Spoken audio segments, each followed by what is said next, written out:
Buenas noches, bienvenidos a una nueva edición estelar de Costa Rica Noticias. Estamos en vivo 7 y 1 de la noche de este martes 20 de julio. Gracias por informarse con la señal de Canal 13.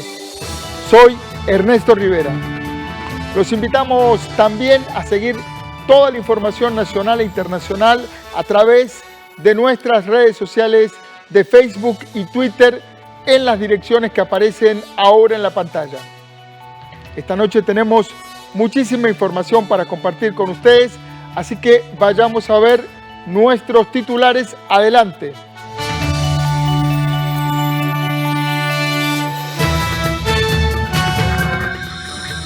Salud confirmó la presencia de la variante Delta en el país. Inciensa detectó ayer los primeros 16 casos en territorio nacional.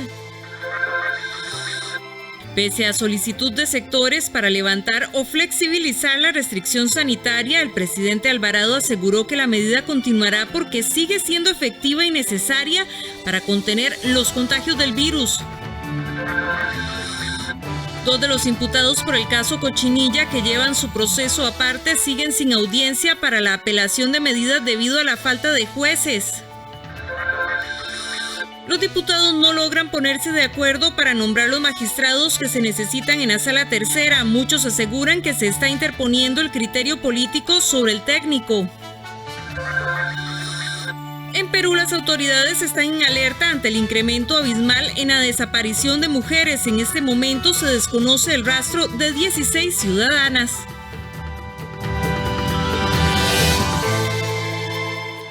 Hoy, minutos antes de las 6 de la tarde, se registró un potente sismo en el Valle Central. Muchísimas personas reportaron el movimiento como intenso y acompañado de un fuerte estruendo. El periodista Andrés Ortiz está en el Opsicori y nos informa en vivo. Buenas noches, Andrés. Buenas noches, don Ernesto, para usted y para los televidentes. Así es, estamos en el Opsicori, este temblor que se sintió a las 5:57 de esta tarde, de 4.6 grados, con epicentro en Desamparados. Y para ampliarnos del reporte que tiene Opsicori sobre este importante sismo, nos encontramos con don Walter Jiménez. Don Walter, buenas noches, gracias por atendernos. Los datos principales ya recopilados y confirmados de este fuerte sismo que se ha sentido. Buenas noches. Buenas noches. Sí, una vez revisado el sismo, se le ha dado una magnitud de 4.6, ligeramente diferente con el reporte automático. Tenemos reportes de que el sismo ha sido sentido en todo el Valle Central. Además de eso, tenemos reportes de Guapiles y unas personas que han reportado del lado de Palmares también, ¿verdad? Entonces, este sismo se ubica por el sector de Desamparados, muy cercano al poblado de Higuito, y ha sido un sismo sumamente superficial, lo cual ha permitido, lógicamente, que haya sido percibido por una gran cantidad de personas en todo el Valle Central. Walter, precisamente esas características que tiene este temblor, 4.6 grados, uno podría creer o pensar de que el sismo como tal, la magnitud no es tan elevado, pero aquí un factor importante es lo superficial que fue. Tal vez si nos detallamos un poco más en ese tema. Sí, en ese sentido, esta zona, digamos, al ser una zona tan densamente poblada, lógicamente, ¿verdad?, que va a ser reportado por una gran cantidad de personas. Como bien usted lo dice, es una magnitud de moderada hacia abajo, no es un sismo de una magnitud tan fuerte. Sin embargo, por las características del mismo, ¿verdad?, principalmente su superficialidad, permite que el mismo se sienta en una buena cantidad de poblados del Valle Central. Walter, las características del sismo como tal, de las ondas que se sintieron, porque se ha reportado un sonido, se reportó como un retumbo, tal vez si nos detalla también en esa parte. Sí, quizás es algo muy normal, muy particular, que la gente tienda a reportar que antes del sismo se escucha un retumbo. Hay que decir que en ese sentido la onda sísmica cuando sale a la superficie puede generar ese tipo de sonidos y es lo que la población termina escuchando. También es importante mencionar que la zona sur del gran área metropolitana, ¿verdad? Entiéndase Santana, Escazú, Desamparados, es una zona que cuenta con varias fallas, ¿verdad? Que están muy activas y que en esta o a lo largo del tiempo han presentado una buena cantidad de sismicidad y muchos de ellos sismos que han sido percibidos por la población. Walter, recapitulemos en las zonas donde se sintieron. Acá en Heredia se sintió bastante fuerte. ¿En qué otras zonas se han reportado que se ha sentido? ¿Cuál fue la zona más lejana en las que se ha reportado? Sí, claro, lógicamente por la cercanía, ¿verdad? Tanto Heredia como Alajuela, lógicamente San José y todos sus cantones, así como Cartago, está bastante cercano al epicentro, han reportado una buena cantidad de personas haberlo percibido. Y los lugares más lejanos, tenemos registros de Palmares, que se encuentra, qué sé yo, a unos 55 kilómetros desde aquí, y Guapiles. ¿Reportes de daños que se hayan provocado, que tengan ustedes, o qué es lo que se ha reportado hasta ahora? Sí, bueno, revisando redes sociales, una persona ha indicado que en el sector de Guadalupe, sí, en la casa de ella, sí hubo caída de objetos. Es importante también señalar aquí que según la información de la Comisión Nacional de Emergencias han indicado que precisamente no se reportan en este momento daños debido al temblor. Volviendo al sismo como tal, ¿esto se debe a alguna zona que en este momento se esté generando una sismicidad intensa? Porque en los últimos días hemos tenido ya algunos temblores. Tal vez si nos dice si esto es algo propio del lugar o si viene entrelazado con otras zonas. Sí, no, es muy particular del lugar.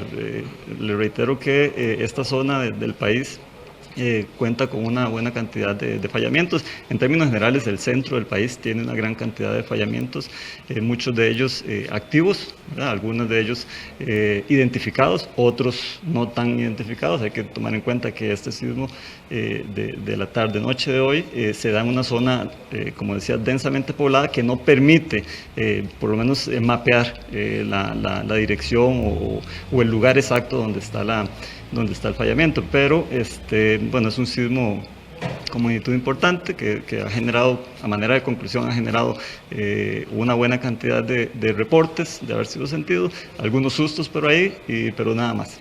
Ahora bien, réplicas, usted nos decía que ya hay una cantidad importante de réplicas. ¿Cuántas se han registrado de este sismo principal? Exacto, en la primera media hora pudimos identificar alrededor de unas 10 réplicas, posiblemente a este momento, ya después de una hora y el resto del evento principal, podamos tener tal vez unas 20, 30 réplicas. ¿La mayor que se ha registrado? Bueno, para eso requerimos de hacer relocalizaciones, no tenemos el dato exacto, yo diría que si tenemos un evento principal de 4.6, podríamos tener réplicas alrededor de los 2 grados. Muy bien, gracias, Walter. Con mucho gusto. Walter Jiménez del Opsicori de la Universidad Nacional en Heredia, quien nos detallaba sobre este fuerte temblor. Por lo menos aquí en Heredia lo sentimos bastante fuerte, rápido, pero bastante fuerte, y que nos confirma de que se trata de la actividad propia de esta zona, bastantes réplicas, y que ahora realizarán el análisis de cada una de ellas para identificar también la magnitud. Don Ernesto, regreso con usted allá en el estudio, acá en Heredia bastante fuerte, no sé cómo se percibió por allá en La Bruca. Don Ernesto. Aquí se movió todo el edificio, Andrés, y creo que en buena parte del Valle Central se sintió con esa intensidad. Muchas gracias por la información, Andrés Ortiz. Vamos ahora a analizar los datos de la jornada epidemiológica del COVID. Para hoy se registran 1.354 nuevos casos confirmados y en total el país alcanza hoy los 394.135 contagios confirmados. Se lamentan 4.915 fallecidos, 9 personas han fallecido por causas asociadas al COVID en las últimas 24 horas. Las hospitalizaciones se mantienen estables en 847 personas, de las cuales 366 requieren de cuidados intensivos.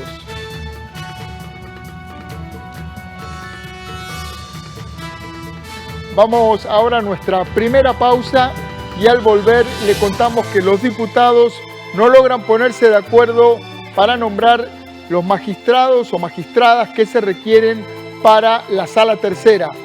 Muchas personas aseguran que se están interponiendo criterios políticos sobre las capacidades técnicas. Al volver de la pausa le traemos el detalle de esta información.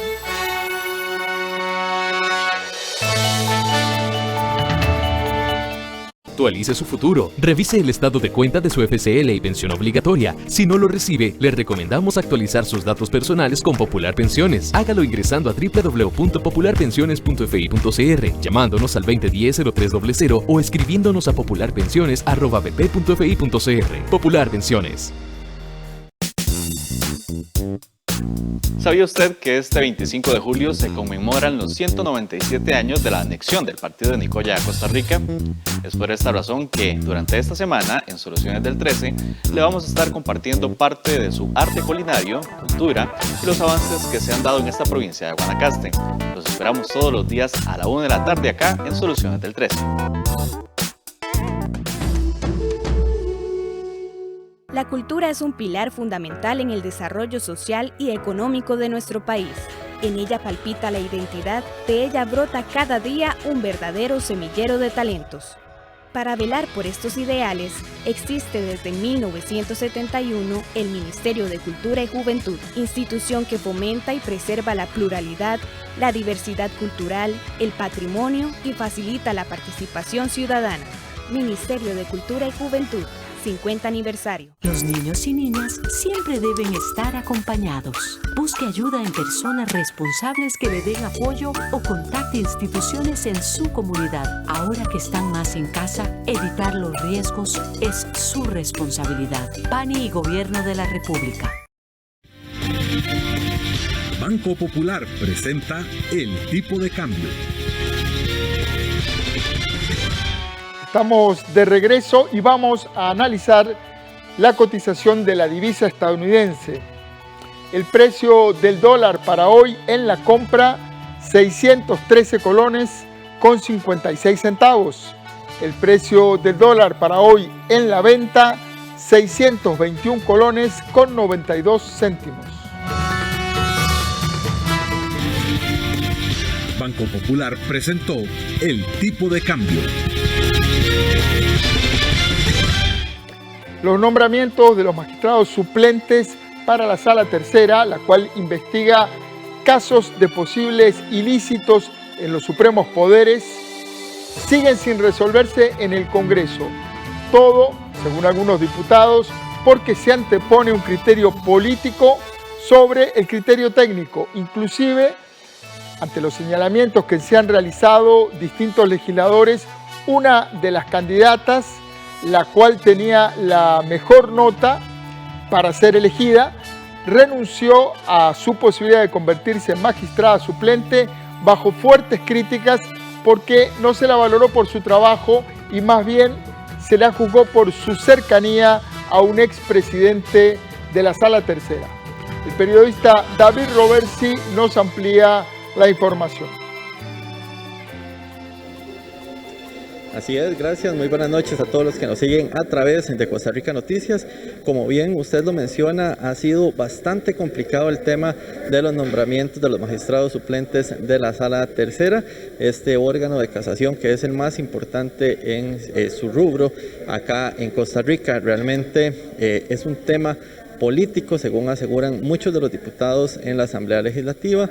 Otros pues aseguran que ese no es el tema, e inclusive pues decirles que hoy en horas de la mañana una carta llegó a la presidenta del Congreso, Silvia Hernández, con la finalidad de presentar la renuncia de participar en este concurso. Esto de la pues aspirante principal, la que tiene la mejor calificación para haberse hecho con esta magistratura.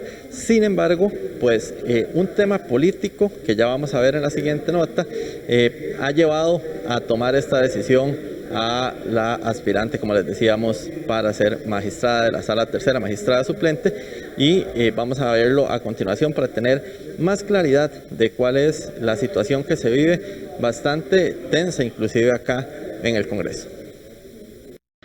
Las razones no son claras y los diputados no las exponen, pero la Sala Tercera sigue sin poder funcionar al 100% debido a la falta de 3 magistrados suplentes que no han sido electos en el Congreso, esto a pesar de que existían 3 candidatos que cumplen con los requisitos y las notas mínimas para ser nombrados.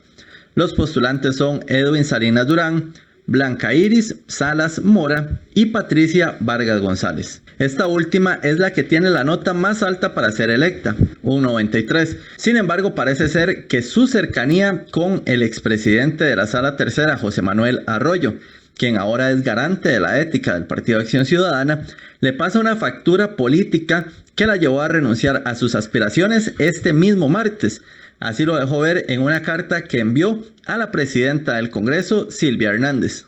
Me parece simplemente atroz que no sean mis atestados, mi formación académica o profesional, mi honradez o mi trabajo lo que determine si soy apta o no para el puesto que he concursado, sino el hecho de haber trabajado con alguien que no es del agrado de los y las diputadas por razones que no me atañen de ninguna manera.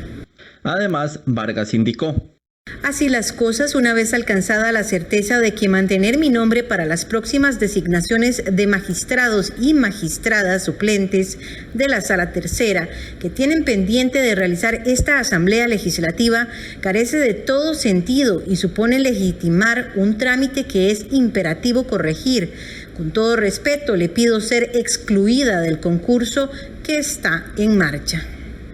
Desde el primer poder de la República, los diputados han señalado que se están anteponiendo los criterios políticos en vez de los técnicos. E inclusive, mientras algunos dicen que no hay acuerdos entre las bancadas para la elección de los magistrados, otros insisten en que ese no es el tema y que más bien es un tema de malas calificaciones. Bueno, porque no hay acuerdo entre las distintas fracciones, no han querido sentarse a dialogar. También vemos que hay algunas fracciones que insisten en votar, por ejemplo, por personas que ni siquiera obtuvieron el puntaje mínimo en los concursos que se realizaron, descartando a otras que sí tuvieron los puntajes más altos. Entonces, lo que está pasando es que es un nombramiento que requiere 38 votos y no ha habido hasta ahora un acuerdo entre las distintas fracciones.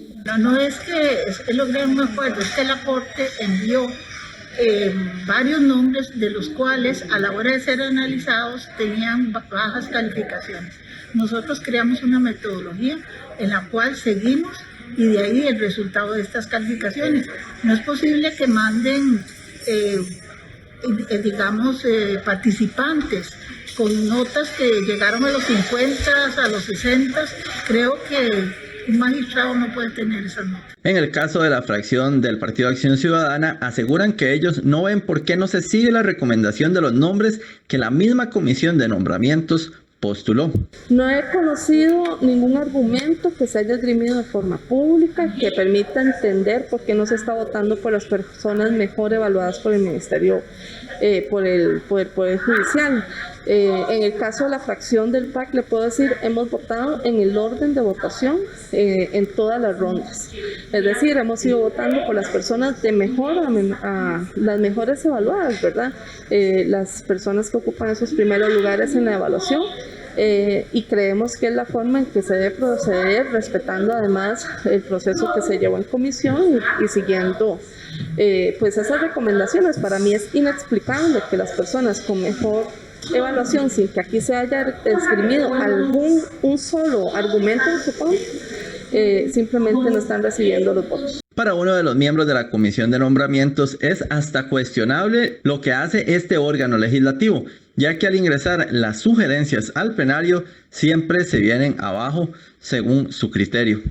Cuando llega aquí, llegan las diferentes opiniones de los diferentes compañeros o compañeras y entonces ahí es donde hay un entrabamiento. Cuando a un diputado no le satisface alguno de los nombres que venga en la nómina, sean recomendados o no los recomendados, pues ahí es donde una nominación empieza a perder fuerza, porque ese criterio se va sumando al de otros compañeros diputados y minan la cantidad de votos que se requiere para eso. Entonces ahí es donde uno se pregunta si efectivamente tiene razón de ser la comisión de nombramientos, porque al fin y al cabo nosotros traemos una recomendación al plenario y el plenario puede decidir otra cosa. En la última votación que se realizó el pasado 14 de julio, Vargas obtuvo solo 10 votos, Salinas 20 y Salas 21, todos muy lejos de los 38 votos que se requieren para que se dé el nombramiento. Algunos diputados han insistido en que el Poder Judicial deberá enviar una nueva lista de concursantes, pues ellos aseguran que los 3 candidatos actuales no tienen un ambiente positivo en el Congreso. Bueno, televidentes, esta es la situación que se vive con este tema. Inclusive, bueno, ya vieron, provocó la posibilidad de que alguna persona llegase a ser magistrada suplente de la Sala Tercera, pero también, como lo escuchábamos en la nota, se está pidiendo por algunos diputados que el Poder Judicial tenga que enviar una nueva lista. Y esta situación, pues también ha molestado a distintas partes de este poder. Y en cuestión de minutos también nuestro compañero Andrés Ortiz va a estar pues refiriéndose a este tema. Pero de momento vamos a regresar con ustedes al set principal, donde tienen más información en Costa Rica Noticias. Gracias, David Roversi. Siguiendo con este mismo tema, la forma en que se nombran a los magistrados de la Corte Suprema de Justicia vuelve a estar en el centro de la polémica. El Foro de Justicia ha realizado constantes recomendaciones para garantizar nombramientos que estén basados en atestados académicos y experiencia. Vamos con el periodista Andrés Ortiz, quien nos tiene el detalle de esta información. Adelante, Andrés. Buenas noches, nuevamente, don Ernesto, para usted y para los televidentes. Tal y como lo estaba señalando nuestro compañero David Roversi, hay muchos cuestionamientos en la forma en que se nombran a los magistrados de la Corte Suprema de Justicia. En este caso, a magistrados suplentes de la Sala de Casación Penal, más conocida como Sala Tercera. Esto, el Foro de Justicia, que es un grupo de personas académicos de la sociedad, que trabajan con el tema del sistema judicial del país, han venido realizando análisis constantes sobre importantes reformas que se deberían realizar para poder atender esta debilidad, como algunos lo llaman, a la hora de hacer los nombramientos de los magistrados. Algunos consideran que no se toma en cuenta la idoneidad de las personas, no se toma en cuenta la experiencia e incluso no se toma en cuenta para qué sala van a ir a trabajar. Ejemplo, si es Sala Tercera, que tengan amplios conocimientos en derecho penal. Y esas son algunas de las reformas, que estas reformas podrían ser desde hacer cambios en la Comisión de Nombramientos de la Asamblea Legislativa hasta algo un poco más complicado, que es cambios en la Constitución Política. Veamos. Sucedido con la candidata para ocupar un cargo como magistrada suplente de la Sala de Casación Penal, quien renunció a participar porque, según ella, no están tomando en cuenta sus atestados, sino su cercanía con un exmagistrado, aun cuando tiene la mejor calificación, vuelve a generar cuestionamientos sobre el formato para nombrar a los magistrados de la Corte Suprema de Justicia. El Foro de Justicia, quienes son un grupo de académicos y de la sociedad civil que realizan constantes análisis del sistema de justicia del país, han brindado recomendaciones de reformas para nombrar a los magistrados, ya que consideran que el sistema actual no permite nombrar a las personas idóneas. Entre esas reformas están las modificaciones constitucionales y las que se pueden realizar desde la misma Comisión de Nombramientos en la Asamblea, como por ejemplo la metodología de evaluación de atestados, que tiene un 40% de la nota en una sola entrevista que no contiene elementos necesarios. Que no tiene ninguna estructura, ¿verdad? Donde se pregunta cualquier cosa, no hay estándares de preguntas, no hay un objetivo claro de qué se quiere con esta entrevista. Pero además de no tener una estructura, los diputados de esta comisión que hace la entrevista pueden otorgar ese 40% de manera totalmente discrecional. Ellos no tienen que justificar por qué le dan un 40, o sea, toda la nota a alguien, o por qué le dan un 0 a alguien. Sin embargo, desde el Foro de Justicia señalan que en los últimos años sí se han generado cambios importantes, pero no suficientes. Por ejemplo, que ahora por lo menos hay un sistema que permite conocer las puntuaciones, aun cuando la decisión final será siempre del plenario legislativo, en algunos casos incluso nombrando a personas que estaban fuera de la terna recomendada por la Comisión de Nombramientos. Antes ni siquiera habían notas para saber por qué se excluían o no. Y esta es una de las debilidades más grandes del sistema, que a pesar de tener todo este filtro que hacen previo, la decisión es finalmente del plenario. Y el plenario puede apartarse en cualquier momento, no solo de la terna que le recomienda la Comisión de Nombramientos, ¿verdad? O sea, no solo puede escoger dentro de esa terna cualquier persona, no tiene que escoger la mejor nota, sino que además el plenario puede escoger a alguien que ni siquiera ha participado en ese proceso. Otro elemento que para el foro es necesario cambiar es que se debe valorar el conocimiento del interesado en el tipo de derecho en el que va a trabajar. Es decir, si es para la Sala Tercera, que tengan amplio conocimiento y experiencia en el derecho penal. Por el momento, la Sala Tercera aún tiene 3 puestos suplentes sin nombrar.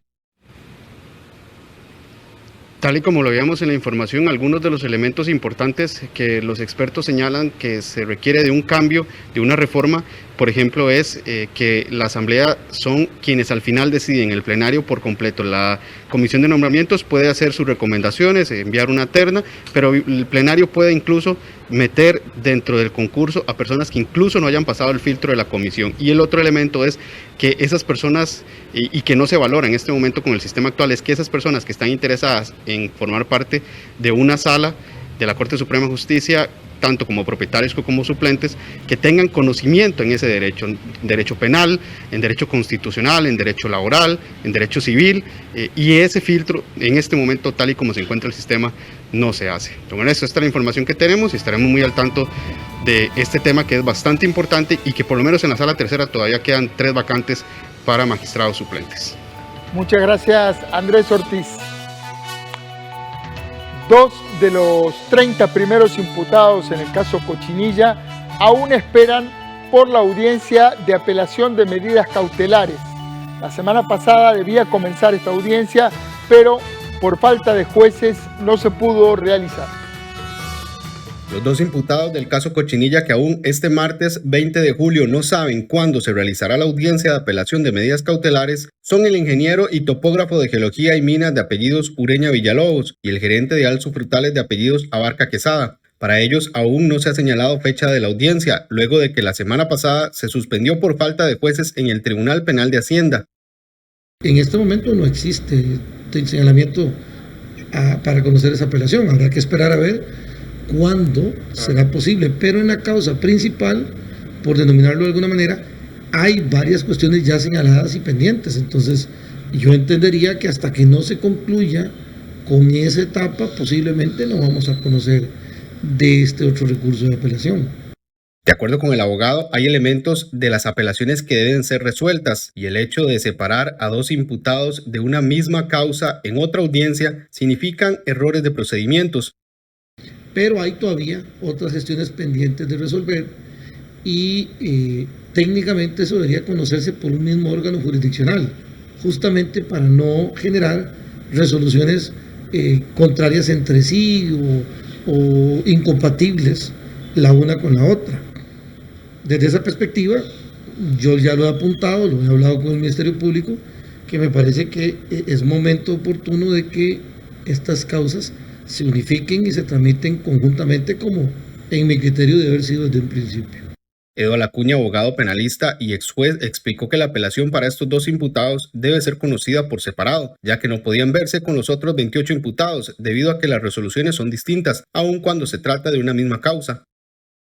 Lo que ocurre es que el juez que está conociendo de la apelación está conociendo de una apelación específicamente atinente a las personas que resolvió, mientras que en la otra resolución son 2 personas diferentes y una resolución diferente que tiene que ser conocida de manera distinta. Es el mismo proceso, lo que ocurre es que las resoluciones son diferentes. y se conoció primero de la apelación de la resolución que cubre a la mayoría de los imputados y luego queda la apelación de estos 2 imputados que fue realizada de manera independiente. Ellos quedaron en libertad una semana antes que el resto de los imputados, Abarca Quesada con medidas alternas a la prisión preventiva y Ureña Villalobos sin medidas impuestas. Y el presidente de la República, Carlos Alvarado, admitió conocer sobre el desvío de fondos en el presupuesto de instituciones, incluido el CONAVI, que se realizaron desde el 2018, pero aseguró que los movimientos de lo que él tiene conocimiento fueron realizados bajo el régimen de legalidad. Además, calificó de necesario el pago de salarios a los empleados del CONAVI que fueron removidos por estar involucrados en la investigación del caso Cochinilla.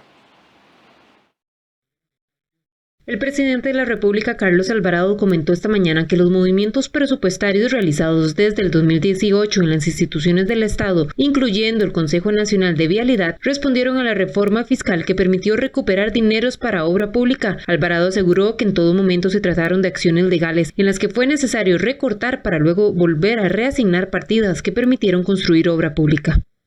Una vez que logramos la aprobación de la reforma y una vez que se hizo, que superamos esa etapa, en distintas partidas fuimos, a la medida de lo posible, recuperando presupuestos para las instituciones, los ministerios, en cuenta el CONAVI.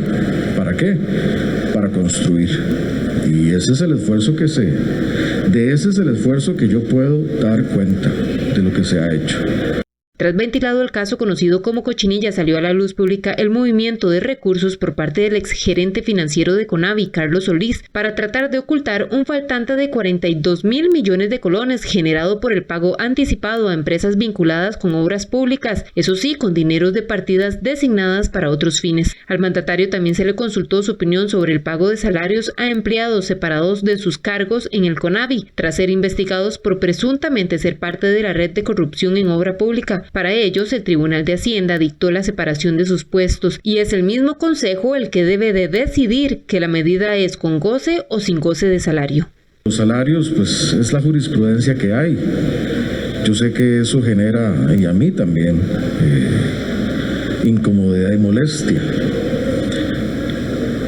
Es lo que es nuestra jurisprudencia. Más bien, no hacerlo también puede hacer incurrir en costos superiores al propio Estado cuando se levante un posible reclamo.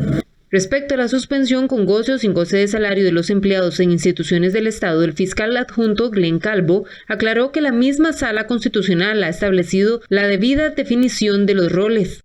El Constitucional de nuestro país ha establecido que, si bien es cierto, el juez penal puede ordenar la suspensión de un trabajador en un delito funcional, es las instituciones quienes deben designar, por ser los patrones directos, en qué calidad va a hacer esta suspensión. Le explico tal vez para andar mejor. Quiere decir que es el órgano administrativo de cada una de las instituciones quien va a determinar si esa suspensión es con goce de salario o sin goce de salario y si esa suspensión da parte también para abrir un procedimiento administrativo. El CONAVI y el MOB invertirán 20 millones de colones mensuales en el pago de salarios de 13 funcionarios separados de sus puestos por estar involucrados en el caso Cochinilla. A la fecha, el Consejo Nacional de Vialidad no ha pronunciado sobre medidas administrativas para los involucrados en este caso. Vamos ahora a un pase en vivo sobre la presencia de una nueva variante de COVID que ya circula en Costa Rica. El laboratorio Inciensa ya detectó 16 casos de la variante Delta en el país. Además, las muertes asociadas a COVID-19 se incrementaron en un 12% durante la última semana. Esta situación preocupa a las autoridades sanitarias que piden a los ciudadanos asistir a vacunarse y reforzar las medidas sanitarias. Vamos a un pase en vivo con la periodista Ana Marta Arce, quien nos amplía esta información. Buenas noches, Ana Marta, adelante. ¿Qué tal? Muy buenas noches, don Ernesto y amigos televidentes. Tal y como usted lo informa, Este martes el Ministerio de Salud e Inciensa confirmaron 16 casos de la variante Delta en nuestro país. Se trata de 12 costarricenses y 4 extranjeros. Los casos se registraron específicamente en la provincia de Alajuela, San José, Punta Arenas, Limón, Heredia y Cartago. Un total de estos casos, 11 son mujeres y 5 son hombres. También se indicó el día de hoy en conferencia de prensa que por el momento no hay ninguna de estas personas hospitalizadas. Las autoridades de salud también hacen un llamado a no bajar la guardia, a continuar con el protocolo establecido y también piden a la población que no se ha aplicado la vacuna contra la COVID-19 que aprovechen durante estos próximos días, esta semana que se va a realizar la campaña masiva. Veamos la siguiente información. El Inciensa detectó los primeros 16 casos de la variante Delta en el territorio nacional. De ellos, 7 personas ya se encuentran recuperadas y 9 aún están en proceso de recuperación del virus. Ninguna de las personas ha requerido hospitalización ni ha fallecido. Estas personas señalan que fiebre, tos y cefalea son los síntomas que más han presentado.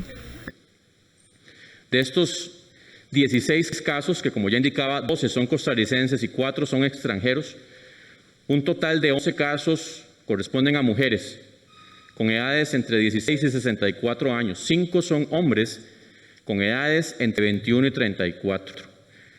Los pacientes se identificaron entre la semana epidemiológica, entre la 24, o sea, del 13 al 19 de junio, mes 6, y la semana 27, o sea, la del 4 al 10 de julio. Como ustedes ven, prácticamente ya tenemos incluso de algunas de las muestras donde se detectó esta variante del virus SARS-CoV-2 fue hace un mes, y así es como se hace vigilancia genómica. En realidad tiene su tiempo. Ahora el doctor va a explicar que esto no es tan fácil como una PCR. De los 16 positivos por Delta, 3 pacientes ya se encontraban vacunados, 2 con Pfizer y 1 con Johnson & Johnson. 3 pacientes de estos 16 se encontraban vacunados. Que esto coincide también con lo que se ha visto en otros países como Israel y Reino Unido, que también sabemos, personas incluso que están vacunadas pueden tener o ser infectados con esta variante. Sin embargo, lo que sí hemos venido diciendo en días anteriores, en semanas anteriores, es que la vacunación sigue disminuyendo importantemente el riesgo de ser hospitalizado por la variante Delta como por las demás variantes que tenemos hasta el momento. En el Inciensa señalaron que los casos presentaron una amplia distribución geográfica. En Alajuela 5 casos, en San José 5, en Punta Arenas 2, en Heredia 2, en Limón 1, al igual que en Cartago. Respecto al antecedente de viaje de estas personas, tenemos la información de que 3 de ellos viajaron fuera del país, a países como Nicaragua, México y Estados Unidos. Y además tenemos uno de los casos es un turista de origen alemán. ¿Cómo se lleva a cabo el análisis genómico de estas muestras? Bien, para poder llevar a cabo este análisis genómico se determina, o para saber si estamos frente a la variante Delta, se determinan una serie de mutaciones que son características para esta variante, y eso fue lo que logramos comprobar precisamente en los exámenes que analizamos desde ayer a hoy. Aunado a esta noticia, el ministro de Salud informó con preocupación que las muertes asociadas a COVID-19 incrementaron en un 12%, pasando de 83 decesos hace 2 semanas a 94 la última semana. Pero sí está distribuida, o sea que en este momento incluso el lentecimiento en la desaceleración que tenemos de esta ola pandémica perfectamente puede estar siendo la variante Delta que está provocando incluso que tuviéramos eventualmente un poco más de fallecidos o que no tengamos esa desaceleración que esperábamos con más velocidad en lo que respecta a la ola pandémica. Además, informó que la disminución de los casos entre 2 semanas fue solo del 0.5%. El jerarca además mencionó que en caso de un faltante de la vacuna contra COVID-19 de AstraZeneca a nivel nacional, debido a un retraso en los envíos, se tomó la decisión de permitir completar la segunda dosis con la vacuna de Pfizer según esquema vigente en el país. Precisamente este martes también se informó que los equipos vacunadores de la Caja del Seguro Seguro Social registran la aplicación de 2.812.795 dosis de la vacuna contra la COVID-19 en nuestro país. Es decir, que 2 de cada 5 personas que forman parte de la población meta a vacunar ya han recibido al menos una dosis de protección contra el SARS-CoV-2.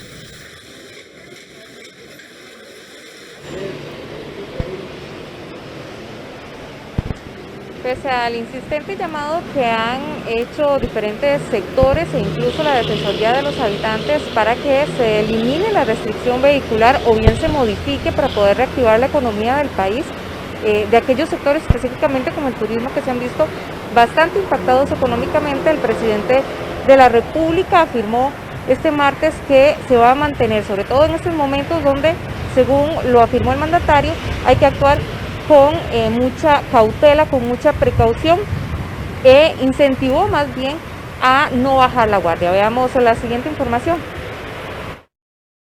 Este martes, el presidente de la República, Carlos Alvarado, afirmó que la restricción vehicular continuará, esto pese al insistente llamado de los diferentes gremios comerciales para que se elimine la medida o bien para que se flexibilice el horario. El mandatario recalcó que entiende la necesidad de estos sectores de trabajar, pero argumentó que esta medida está protegiendo y evitando el contagio de COVID-19. Además, recordó a la población que estamos en un momento delicado y de mucha prudencia, por lo cual no podemos bajar la guardia. La información científica, la técnica, lo que nos sigue diciendo es que es la restricción vehicular sanitaria, particularmente en fines de semana y la franja horaria a las 9 de la noche, la que más está protegiendo el contagio. Eso sigue siendo así. Y eso es muy importante también subrayarlo. A pesar de que estemos en una etapa ya de vacunación masiva, eso no significa que estemos fuera de peligro. El doctor Ruiz lo decía claramente, una persona puede considerarse inmunizada hasta que tiene la segunda dosis y hasta 2 semanas después de la segunda dosis. Entonces, como lo dije en la intervención primera, es un momento también de delicado y de prudencia. En estos últimos meses son varios ya los gremios que han solicitado insistentemente al gobierno que elimine la restricción vehicular los fines de semana y que entre semana inicie a las 11 de la noche y no a las 9 de la noche tal y como se hace actualmente. Esto con el objetivo de activar la economía, sobre todo del turismo, que ha sido una de las más impactadas por la pandemia. Precisamente esta semana, Asobares inició una campaña denominada Aforo al 50% y extensión horaria, quienes afirman que les urge trabajar más para poder mantener a flote el negocio y las miles de familias que dependen de este trabajo. Es de suma urgencia para nuestro gremio trabajar en tema de bares, subir el aforo al 50% y la extensión horaria mínima hasta las 11 de la noche. También felicitamos al pueblo de Costa Rica por la buena reacción que han tenido con el tema de la vacunación. Así que instamos a todo el pueblo de Costa Rica a seguir acudiendo a los centros de salud para este tema. Así disminuimos el tema de casos y también damos una ayuda para la pronta apertura comercial. Hace aproximadamente un mes, varios alcaldes también enviaron una carta al Poder Ejecutivo solicitando medidas especiales para las zonas del país que se dedican al 100% al turismo. El alcalde de Garavito es uno de los funcionarios que ha solicitado ayuda al gobierno y este martes afirmó no estar de acuerdo con la medida tomada por el mandatario. No nos obligue a los gobiernos locales, a aquellos ayuntamientos, a aquellas municipalidades de zonas costeras, aquellas municipalidades que tienen desarrollos turísticos de montaña, porque vamos a hacer un frente común y ante la nota que se le envió a él en días pasados, que yo le envié con otro compañero, hemos tenido un respaldo muy positivo de muchas municipalidades del país y de muchas cámaras de turismo. Vamos a hacer un frente común, don Carlos, yo le pido por favor que medite, zonifique, regionalice el país. Desde hace algunos días, la Defensoría de los Habitantes también solicitó un estudio técnico al Ministerio de Salud sobre el impacto que ha tenido la restricción vehicular en el país y consideran pertinente eliminar esta medida. La restricción vehicular, a como está concebida en la actualidad, debe dejarse sin efecto de forma inmediata y fortalecer, de acuerdo a los estándares internacionales, la educación en la necesidad del lavado de manos constantes, el uso de la mascarilla de protección y el distanciamiento social. Ante la solicitud de la Defensoría de los Habitantes, Alvarado afirmó que los estudios de científicos de la Universidad de Costa Rica y la Caja Costarricense de Seguro Social han evidenciado el impacto que ha tenido esta medida en la reducción de casos de COVID-19 en territorio nacional. Don Ernesto y amigos televidentes, es la información que tengo. A cuidarnos mucho, seguir con el protocolo establecido por el Ministerio de Salud y también aquellas personas que no se han aplicado la vacuna contra la COVID-19, les están solicitando que por favor asistan a esta campaña masiva que se va a realizar durante todos estos días hasta el día lunes. Es la información que tengo de momento. Vuelvo con usted al estudio principal donde tiene más noticias. Buenas noches. Buenas noches, muchas gracias Ana Marta Arce. Nos vamos a una pausa comercial y al volver con los deportes, Gerald Drummond, después de muchos años, logró el gran sueño y clasificó a las justas olímpicas. Al volver de la pausa, le hablamos sobre este atleta que representará a Costa Rica en las Olimpiadas de Tokio. Ya volvemos.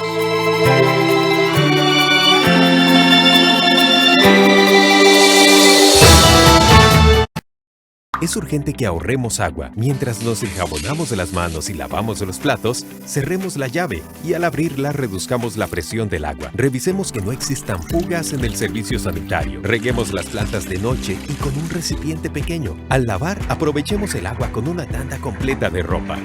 Por su seguridad y la protección ante el COVID-19, comprometámonos con el ahorro de agua. AIA, 60 años de llevar salud y bienestar.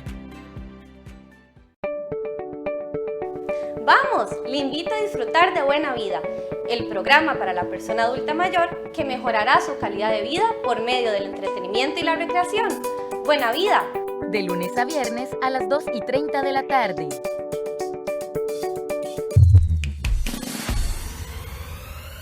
En nuestro espacio de Teatro al Mediodía, presentamos Manuel Obregón. Este gran pianista nos da un concierto en homenaje a los 50 años del Ministerio de Cultura y Juventud, este domingo 25 de julio a las 12 mediodía, aquí en 13, Costa Rica Televisión. Una joven madre anhela escapar de las interminables dificultades de un remoto pueblo pesquero cubano en la búsqueda de un sueño americano falso y potencialmente fatal. Sueños cubanos. Se van, trabajan, se esfuerzan, reúnen un dinero y regresan acá y ponen un negocio, están en su país, están en lo que siempre han conocido. Esta semana en White Stories, el martes 20 a las 9 de la noche, aquí en 13, Costa Rica Televisión.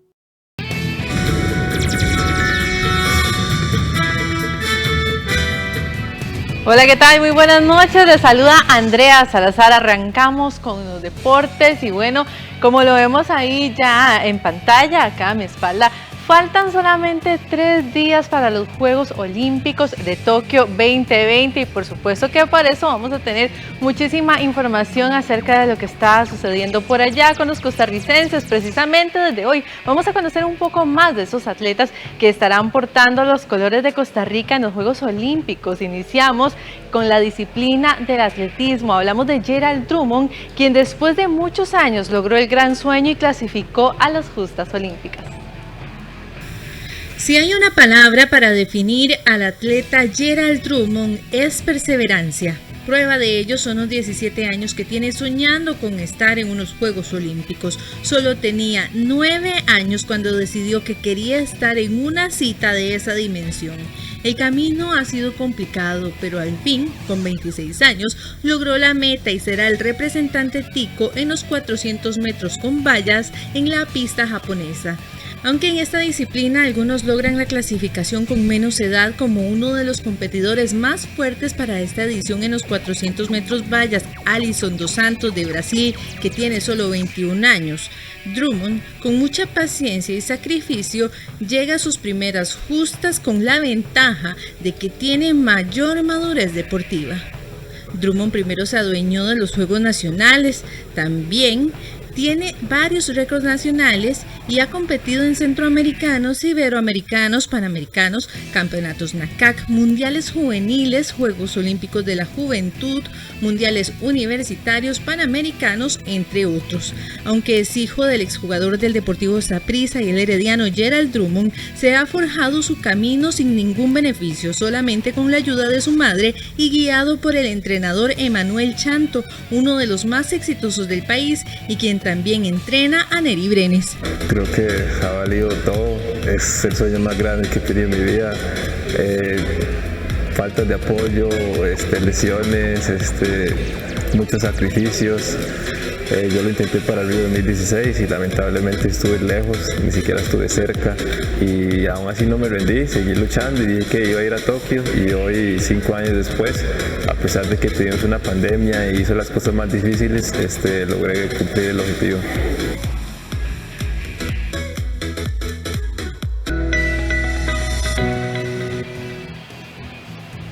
Bueno, y los atletas que representarán a Costa Rica en Tokio ya palpitan estos Juegos Olímpicos, ya están instalados en el país asiático, la mayoría ya tuvo contacto con los lugares donde estarán compitiendo. Costa Rica está a menos de 3 días de ver ondear su bandera en las Olimpiadas de Tokio 2020. El evento, que se retrasó un año debido a la pandemia, está pronto a comenzar y la espera de los atletas ticos está a punto de terminar. Los deportistas costarricenses ya entrenan en Japón y van conociendo los escenarios en los que buscarán poner a nuestro país en lo más alto del deporte mundial. Las surfistas Leilani McGonigal y Brisa Hennessy viajaron a la playa Tsurigasaki, a 100 kilómetros del Estadio Olímpico de Tokio. Ya se subieron a sus tablas y tuvieron contacto con las olas que las recibirán el 24 de julio. Ya llegamos por primera vez, estamos poniendo ojos en la ola acá en Chiba. Hoy está un poco pequeño, pero sí, para el evento esperamos más olas. Viene un tifún que sí está trayendo bastante suel. Y bueno, vamos con todo y esperando que el mar colabore, y igualmente vamos a darlo todo. Beatriz Padrón y Arnoldo Herrera ya estuvieron en el Tokyo Aquatic Center, lugar en el que debutarán el 26 y el 27 de julio respectivamente. Ambos nadadores participarán en el evento gracias a una invitación. A pesar de eso, buscarán mejorar sus tiempos y, ¿por qué no?, regresar al país con una medalla. Es algo impresionante, ¿verdad?, ver el centro acuático y muy felices de ya estar aquí en la piscina olímpica. Sí, ahora, bueno, ya estamos afinando detalles en cara al 27 de julio, que va a ser mi competencia. Y ya con respecto a la competencia es dar el máximo, disfrutar la competencia y buscar mejorar tiempos. La ciclista María José Vargas, la gimnasta Luciana Alvarado, el judoka Ignacio Sancho y los representantes de atletismo Andrea y Noelia Vargas y Gerald Drummond también realizaron sus primeros entrenamientos en suelo nipón. El primer tico en debutar en Tokio será Andrea Amador, el viernes 23 de julio a las 8 de la mañana, hora de Costa Rica. El ciclista participará en sus terceras Olimpiadas de manera consecutiva, luego de representar a nuestro país en Londres 2012 y Río 2016. La otra ciclista, María José Vargas, tendrá su turno el sábado 24 de julio. Ese día también entrarán en acción el judoka Ignacio Sancho y las surfistas Leilani McGonigal y Brisa Hennessy. La otra semana verán acción el resto de costarricenses. Bueno, y ya cambiamos de tema porque Costa Rica está por debajo de los demás rivales de la octogonal en cuanto al nivel, al menos eso ha percibido en este certamen, según el técnico Rolando Villalobos y el comentarista Hernán Morales. Tras haber visto a todos los rivales de la Copa de Oro que serán enfrentados por Costa Rica en la octogonal eliminatoria, comienzan las comparaciones en cuanto a juego y opciones. Por lo visto, hasta el momento existe preocupación, ya que en el terreno de juego se notan equipos muy solventes a la hora de equilibrar con nuestra representación. México está arriba hoy, a lo que vimos en los partidos. Hoy Estados Unidos está arriba. Canadá es un equipo muy fuerte, muy fuerte. El partido que vimos entre Panamá y Honduras fue una exquisitez de partido en cuanto a dinámica, intensidad, que nosotros no provocamos eso en ninguno de los partidos, más bien nos vimos apurados. Entonces, me parece que hay que cambiar mucho de cara al partido con Jamaica y de cara a la siguiente ronda, ¿verdad? Podemos entrar ahí en una análisis de algunos rivales que están en un muy buen momento futbolístico. Por ejemplo, a mí lo de Honduras, lo de Panamá, me ha gustado sobremanera la forma en que han encarado estos partidos. Podemos andar en una parte y en un rendimiento parecido con equipos como Jamaica, que bueno, tendremos que verlo el día martes cuando juguemos contra ellos, a ver cuál va a ser la disposición que va a querer mostrar o no mostrar el técnico nuestro dentro de un equipo que está apenas creciendo. Creo que con El Salvador podemos andar muy parecidos. Que Canadá no me refleja en este momento el potencial que tiene, porque bueno, con la ausencia de Davis ahí, evidentemente el equipo baja un 20, un 30%, pero igualmente es muy competitivo. Creo que a nivel competitivo nosotros podemos andar por ahí de un quinto, un sexto lugar. Costa Rica solo tendrá lo que le quede en la Copa de Oro para seguir buscando nivel, más un fogueo en agosto contra El Salvador. La Copa de Oro ha dejado buen sabor de boca a la mayoría de equipos que lucharán por los boletos rumbo a Qatar 2022.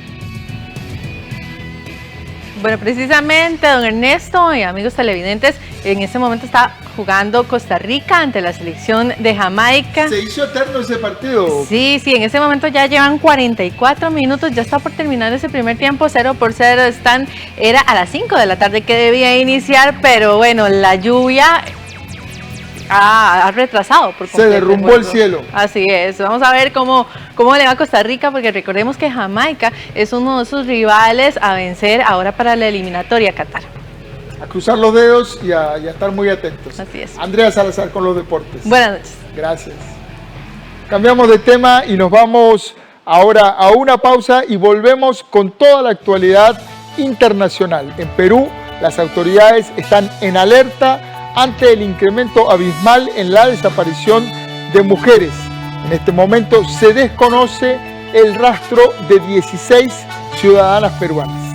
Ya volvemos con esta información.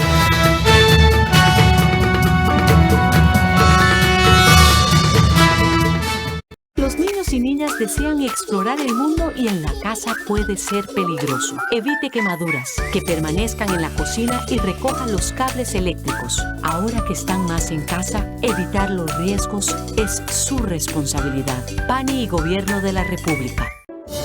En nuestro espacio Arte 13 presentamos el tercer concierto de la temporada oficial 2021 de la Orquesta Sinfónica Nacional y el Jazz Beat 2021. Este domingo 25 de julio a las 2:30 de la tarde. En 13, Costa Rica Televisión.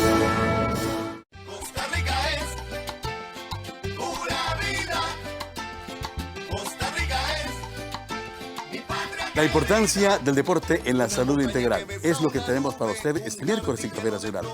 En la segunda hora de programa continuamos aprendiendo en casa en esta semana sobre Guanacastequidad. No se lo pierdan. Costa Rica, una voz que entona un canto libre y la esperanza tejiendo al futuro. Un pueblo en marcha pero sin... Aprovechamos que hoy abrieron otra vez las fronteras para entrar a Croacia. Teníamos la intención de llegar a tocar, pero hace mucho viento y eso hace que se sienta más el frío. Así es que mejor decidimos caminar un poco para conocer la ciudad. Se le nota su pasado grandioso porque está llena de edificios majestuosos y el ambiente en la calle es de una gran ciudad con mucha historia. Por el mundo entro a mi casa, los viernes a las 8:30 de la noche, aquí en 13, Costa Rica Televisión.